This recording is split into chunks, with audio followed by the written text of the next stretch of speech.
In the fitness world, junk volume refers to the portion of your workout where you spend time and energy, but don't see the expected muscle and strength gains. Let's look at the three most common types of junk volume and how to avoid them. 1. Excessive training volume. For example, if every time you train your chest, you perform 8 to 10 sets of dumbbell bench presses, and that's just your first exercise. While the dumbbell bench press is an excellent movement for fully stretching and contracting the chest muscles, generating a lot of mechanical tension, consider this. If you perform 1 set, it's definitely effective. 2 sets are also effective. 3 sets remain effective. But what if you do 10 sets? Are all 10 sets equally effective? Will you get 10 times the benefit compared to doing just 1 set? Obviously not. Each additional set produces diminishing returns, eventually reaching a point where the gains are negligible. The later sets effectively become junk volume. So how many sets should you actually do per session? Let's look at a meta-analysis compiled by James Krieger, which includes results from 9 independent studies. The analysis examined the effects of increasing set numbers on muscle hypertrophy. As you can see, for each muscle group, there's a significant benefit for up to 6 sets. But beyond that, the growth starts to decline. Of course, you can still do 10 to 12 sets. But those additional sets beyond 6 to 8 might not contribute much to muscle growth and could even backfire, as your target muscles would have a harder time recovering. It's worth noting that there are many variables in the data, which means there's a broad range for what works when it comes to volume and muscle growth. This trend mainly applies to beginners or recreational lifters. For high-level athletes, this threshold is just a starting point. They can often handle more sets without encountering junk volume. 2. Low-intensity training. This is one of the most common and ineffective type of junk volume. You'll often see people in gyms using extremely light weights and performing sets of 20+ reps. According to the latest studies, beginners were asked to perform as many reps as possible with the weight they usually use for 10-rep sets. Researchers found that only 22% of participants truly reached their 10 to 12 rep max, maximizing muscle growth. Meanwhile, 31% could perform 13 to 15 reps, meaning their training was less effective but still contributed to gains. However, 47% could perform 16 to 20+ reps, effectively turning their strength training into cardio. This is pure junk volume, and these individuals are unlikely to progress beyond the beginner stage. 3. Excessively high repetition training. Any training that exceeds 40 to 50 repetitions per set is also considered junk volume. If you're looking for a quick way to reach 15% body fat, take a look at how this fitness vlogger went from this to this in just 60 days. He breaks his plan into 3 parts: diet, training, and strategies to prevent rebound weight gain. The goal is not only to lose fat quickly, but also to maintain it long term. Before starting this plan, there are a few things you need to know. According to statistics, the percentage of people with body fat below 12% is so small it's almost negligible. So even though you might see tons of shredded, muscular physiques online, one more impressive than the next, don't feel bad about yourself. There likely aren't many people like that in your entire city. Plus, achieving ultra-low body fat comes at a significant cost. As you get leaner, your body begins to fight back. Hunger skyrockets, energy levels plummet, and metabolism slows down. Look at the Minnesota starvation experiment. Some participants chewed up to 40 packs of gum daily just to feel satisfied. Body fat below 12% is a red line for the body, so if you aim for it, you need to weigh the pros and cons carefully. Be realistic. If you're just starting out, it's better to aim for 15% body fat as a goal. When you drop from 20 to 15%, you'll still look great. Step 1. Diet. In the first few days of fat loss, weight drops quickly, you feel great, and motivation is high. Many people get aggressive, wanting to see fast results. But as you get leaner, your body starts to resist, and when the rapid weight loss stops, struggling individuals lose their only source of positive feedback. This drastically reduces their likelihood of sticking to the plan. So how many calories should you consume when starting a fat loss program? A rough guide is to multiply your body weight by 10 or 11. For example, Jeremy should consume about 1,000–1,300 calories daily, to maintain a reasonable calorie deficit and lose about a pound of fat per week. However, he started aggressively, cutting down to 1,200 calories a day for a week as an experiment to see how much fat he could lose. While this isn't sustainable, it served as an initial trial. After the first week, he continued with a slightly aggressive diet, eating 1,900 calories daily. Over the next 4 weeks, he lost 6 pounds. But by week 5, his body couldn't handle it anymore. He was constantly thinking about donuts. He added 300 calories back into his diet, which helped him maintain fat loss long-term without feeling like every fat loss phase was a battle.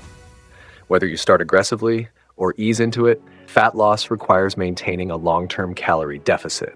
Too low a deficit will backfire, especially if you eat the wrong foods. Failing to consume enough protein will lead your body to break down muscle instead of burning fat for energy. This is why many people lose weight, but still have a belly and thick arms. Avoid cutting out entire food groups like fats or carbs, as this can doom your fat loss journey from the start. Instead, focus on portion control. Fats are an excellent tool for adjusting overall calorie intake because they're calorie dense. For example, swap full-fat milk for skim milk, cooking oil for spray oil, or pork belly for lean meat. These small changes may be enough to create a calorie deficit. To prevent overestimating or underestimating your food intake, I recommend the app Ella. It's completely free, with no unnecessary features or promotions. Compared to other apps, it's easier to log your diet and share plans with others.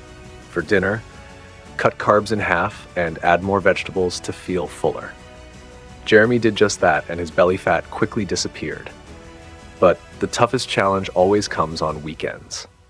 After sticking to your diet for an entire week, a friend invites you to dinner and you want to relax and indulge without undoing all your hard work. This feels like a classic trolley problem. One scientifically supported strategy is called planned deviation, commonly referred to as a cheat meal. Every Saturday or Sunday, Jeremy would increase his calorie intake by 500 to 800 calories for a guilt-free meal. Although this slowed his fat loss, the weekly cheat meal gave him the motivation to stick with the plan long term. Step 2. Training. Small adjustments to your workouts can have a big impact, especially on your weaker muscle groups. The hardest muscles to grow are often the easiest to lose during a fat loss phase.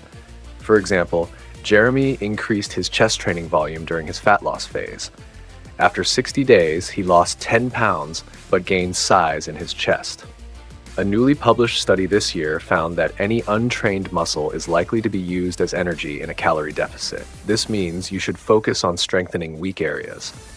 The fewer calories you burn daily, the more you need to reduce your food intake, making fat loss especially challenging. To counter this, include cardio. Low-intensity activities like cycling, jogging, or even walking are enough. Step 3. Preventing rebound weight gain. Once you've successfully lost fat, your friends might exclaim, "My God, how did you get so lean so quickly?" But 3 weeks later, you might find yourself back to square one. The reality is that for every 10% reduction in body weight, metabolism decreases by 20 to 25%. For example, if you drop from 180 pounds to 168 pounds, your metabolism will decrease by about 400 calories.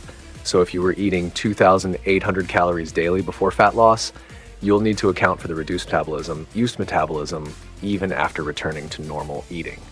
Here's to wishing everyone success in achieving their ideal physique. The fastest way to go from 30% body fat to 10% can be achieved in just 5 simple steps. Step 1, caloric deficit.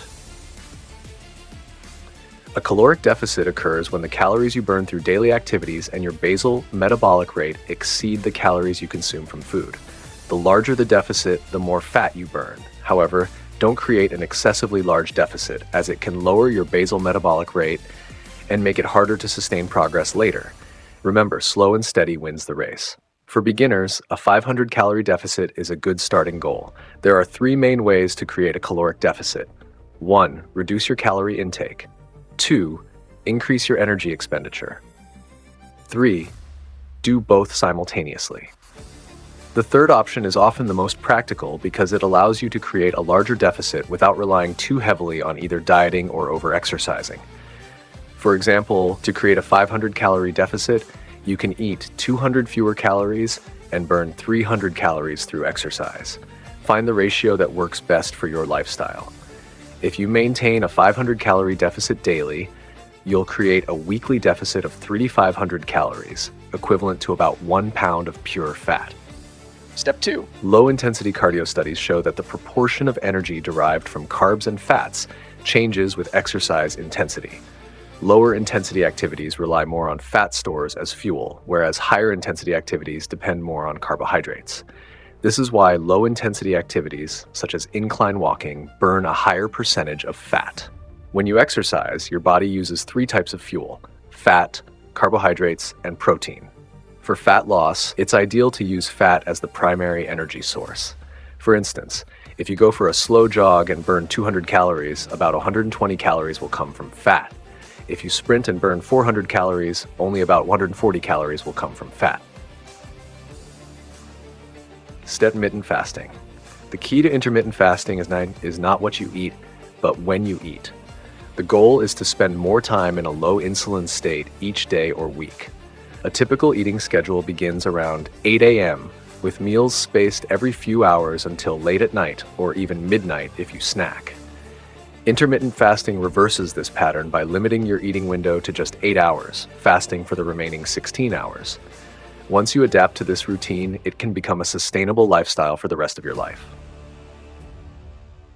Step 4. High-intensity interval training, HIIT. HIIT combines high-intensity anaerobic exercise with low-intensity aerobic recovery periods. After intense anaerobic activity, the aerobic recovery allows you to catch your breath. As mentioned earlier, the fuel your body uses changes with intensity.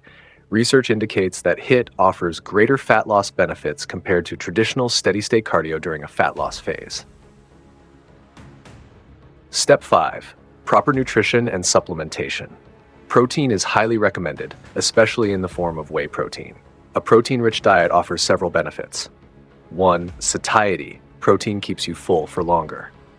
2. Thermic effect of food, TEF. Protein has a higher thermic effect than carbohydrates or fats, meaning your body burns more calories digesting it. 3. Muscle maintenance. Protein is essential for building and maintaining muscle, which is critical during fat loss. By following these 5 steps, you can effectively reduce your body fat while maintaining muscle and setting yourself up for long-term success. What are the differences between tech-assisted fitness and natural fitness? Recently, top fitness vlogger Jeremy conducted a 100-day experiment comparing 2 individuals, B, who pursued purely natural fitness, and T, who used technology. What would the results be? Let's find out. T started with a weight of 183 pounds and a body fat percentage of 19%. B started at 148 pounds with a body fat percentage of 13.6%. Since B was already quite lean, his goal was to focus on muscle building. Meanwhile, T was preparing for a competition, requiring him to control his diet and reduce fat. Under normal circumstances, T's muscle growth rate would be 3 times slower than B's. However, technology changes the game. Jeremy emphasized that impressive progress is possible without tech. He helped B maximize his training efficiency using scientifically proven movements to achieve the highest natural muscle building potential, optimizing angles, targeting specific muscle groups, and intensifying workouts. On the other hand, T's approach, bolstered by technology, was straightforward but impactful. Each of T's workouts lasted 2 hours, something he admitted was only sustainable thanks to the tech boost, as his natural limit was 1 hour. When steroids enter your muscle cells, they bind to powerful androgen receptors, altering the cells at a genetic level. This dramatically increases protein synthesis and recovery speed. Even though Jeremy pushed B's training intensity and quality to the natural limit, T's tech-assisted training still resulted in more muscle growth due to his enhanced physical capacity and recovery abilities. Based on previous studies, a beginner in natural fitness can gain around 3.7 pounds of muscle in 100 days, while tech-assisted athletes grow muscle about 3 times faster. After just 30 days, T's shoulders had already gained 2.5 centimeters, whereas B showed no visible changes. At the halfway point, B's bench press increased from 80 pounds to 150 pounds. By day 85, B noticed his clothes were starting to feel tighter. On the final day, both underwent precise body composition measurements to reveal their results.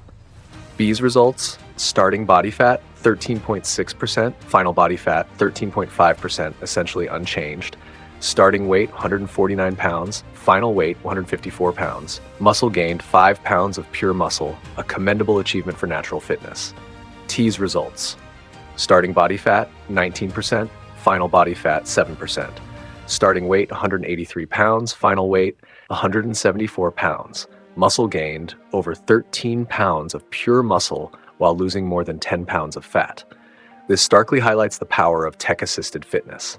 However, while T gained 3 times more muscle than B, B's progress still surpassed the average for natural fitness. Final note: if fitness isn't your career, stay away from performance-enhancing substances.